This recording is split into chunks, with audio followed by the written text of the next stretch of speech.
किसी 5 star hotel की तरह लगने वाले शहर के सबसे बड़े अस्पताल में इस समय हड़कंप मचा हुआ था।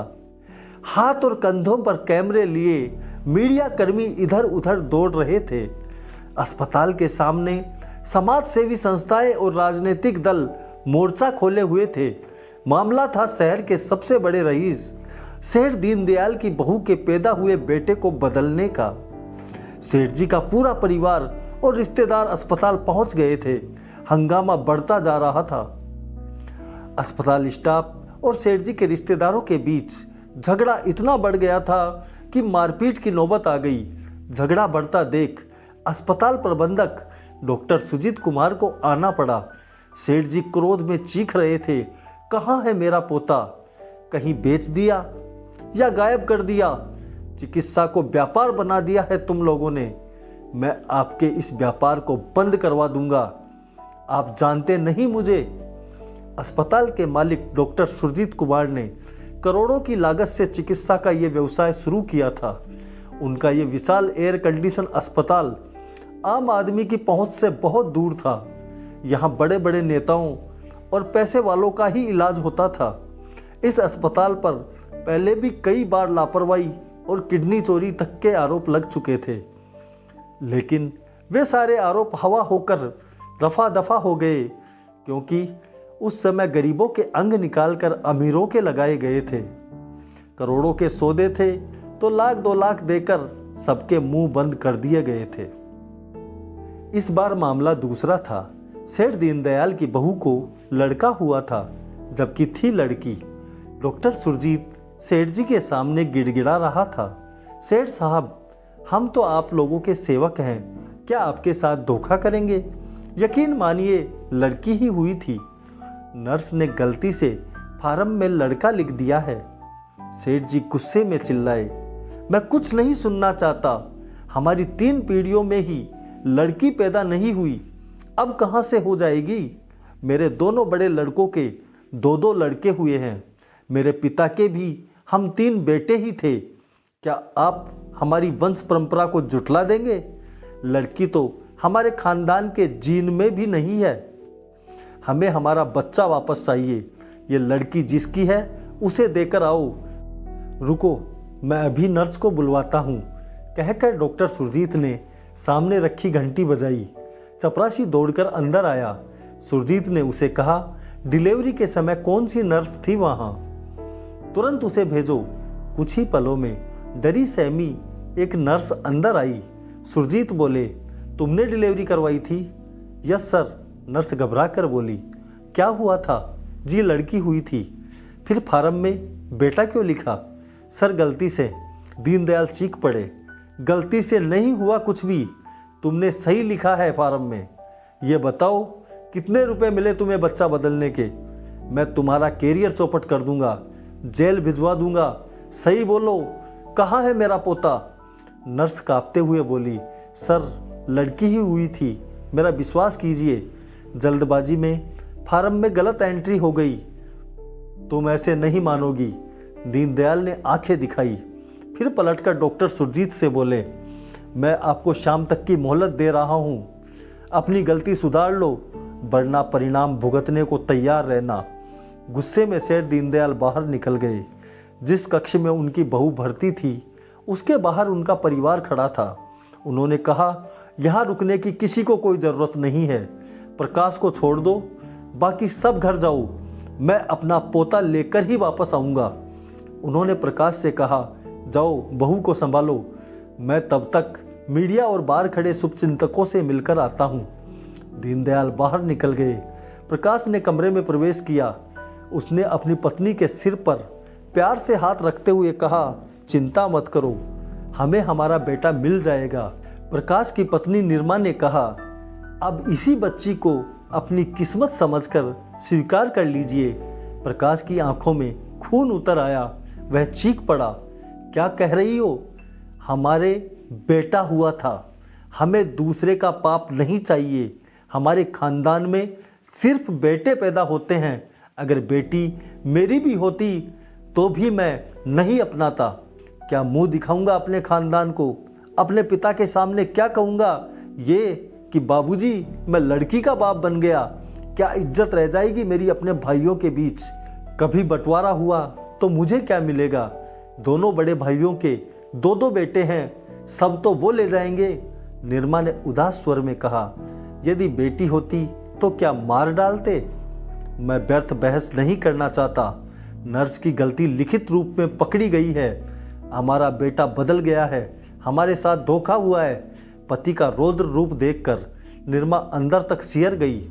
उसने चुप रहना ही उचित समझा। प्रकाश के बाहर निकलते ही वह नन्ही मुन्नी बिटिया से दुलार करने लगी। बड़े लोगों की बातें तेजी से फैलती हैं। मामला सेठ दीनदयाल और शहर के सबसे बड़े निजी अस्पताल का था, सो मीडिया ने भी जोर शोर से प्रचार शुरू कर दिया। ब्रेकिंग न्यूज चलने लगी। सेठ दीनदयाल और सामाजिक संगठन मीडिया के सामने कड़ी कार्यवाही की मांग कर रहे थे। मीडिया वाले अंदर पहुंच गए। उन्होंने डिलीवरी करवाने वाली महिला डॉक्टर और नर्स पर प्रश्नों की बौछार कर दी। बच्चा कब हुआ था? कब बदला गया? कितने रुपए में बेचा आपने अपना जमीर? बच्चा कहाँ गया?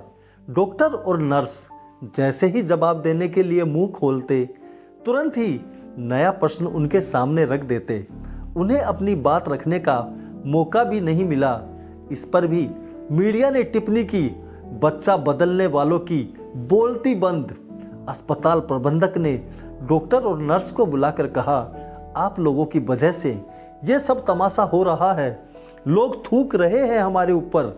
डॉक्टर शोभा ने कहा, सर आप विश्वास कीजिए, बेटी ही हुई है, कौन मानेगा आपकी बात? सुरजीत झल्ला कर बोले। डॉक्टर शोभा ने कहा, मुझे तो लगता है कि इन्हें बेटी चाहिए ही नहीं। नर्स की छोटी सी गलती पर तमाशा खड़ा कर रहे हैं ये लोग। देखिए डॉक्टर साहिबा, नर्स ने फार्म में लड़का पैदा होना लिखा है, लिखित बात ही सबूत होती है। फिर सेठ दीनदयाल इस बात को मानने को तैयार नहीं है। आप दोनों की नौकरी तो गई समझिए। डॉक्टर शोभा बोली, सर आप बच्ची की माँ से पूछ लीजिए, नॉर्मल डिलीवरी हुई है। निर्मा होश में थी, उसे भी मालूम है कि बेटी ही हुई है उसके गर्भ से। उसकी बात मानेगा कौन? क्या उसने अपने पति से नहीं कहा होगा? अपने माता पिता से नहीं कहा होगा? अब बात बेटे की है। मुझे लोगों को दिखाने के लिए, अस्पताल की इज्जत बचाने के लिए आप लोगों को नौकरी से निकालना होगा। आपको जो कहना हो पुलिस से कहना। बड़े लोगों के मामले में गलती नहीं चलती। आप लोग जा सकते हैं। उसके बाद डॉक्टर सुरजीत ने मीडिया से मुखातिब होकर कहा कि अस्पताल का प्रमुख होने के नाते मैंने तुरंत कार्रवाई करते हुए डॉक्टर शोभा और नर्स को नौकरी से निकाल दिया है। हम अपने स्तर पर कार्रवाई कर रहे हैं। मैं उम्मीद करता हूं कि जल्द ही सेठ दीनदयाल को उनका पोता मिल जाएगा। खबरें तेजी से प्रसारित हो रही थी। अस्पताल के बाहर लगी भीड़ मुर्दाबाद के नारे लगा रही थी। प्रसूता कक्ष में अचानक मीडिया वाले पहुंच गए। निर्मा पर कैमरे के फ्लैश चमकने लगे। अस्पताल कर्मचारियों के लाख मना करने पर भी मीडिया वाले नहीं माने। उन्होंने अस्पताल स्टाफ से कहा कि यदि आप लोग पाप के इस खेल में शामिल नहीं है तो हट जाइए सामने से, सत्य को सामने आने दीजिए। कर्मचारी मुंह को हाथों से छिपाकर एक तरफ हो गए। निर्मा जी आप घबराइए नहीं, पूरा देश आपके साथ है। आपको आपका बच्चा दिलाकर रहेंगे। न्यूज रिपोर्टर चिल्ला चिल्ला कर बोल रहा था।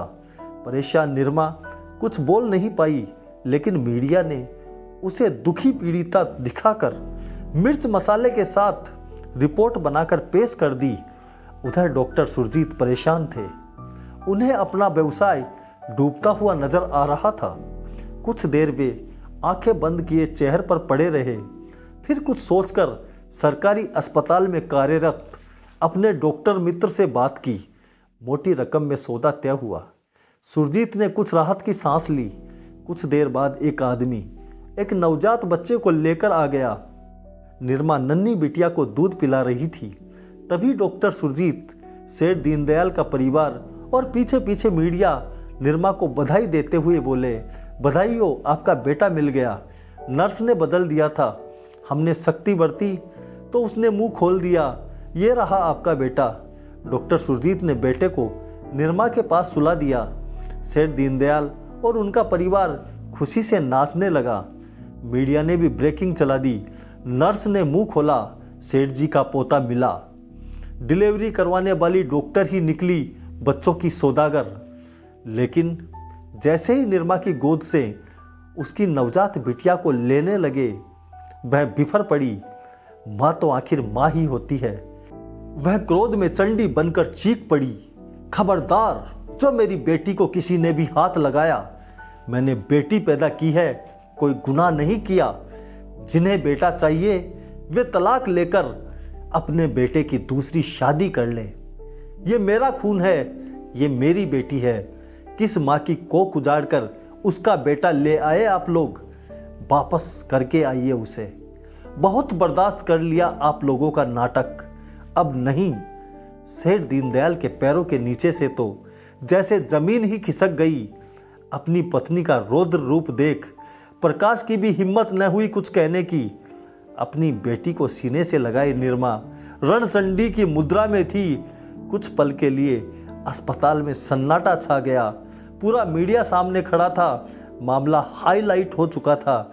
अतः सेठ दीनदयाल और प्रकाश ने मुस्कुराकर बेटी को अपनाने में ही अपनी भलाई समझी। आपको कहानी कैसी लगी कमेंट कर बताएं। लाइक, शेयर और चैनल को सब्सक्राइब करना न भूलें। मैं रोज आपके लिए ऐसी ही कहानियां लेकर आता हूं। धन्यवाद। जय हिंद, जय भारत।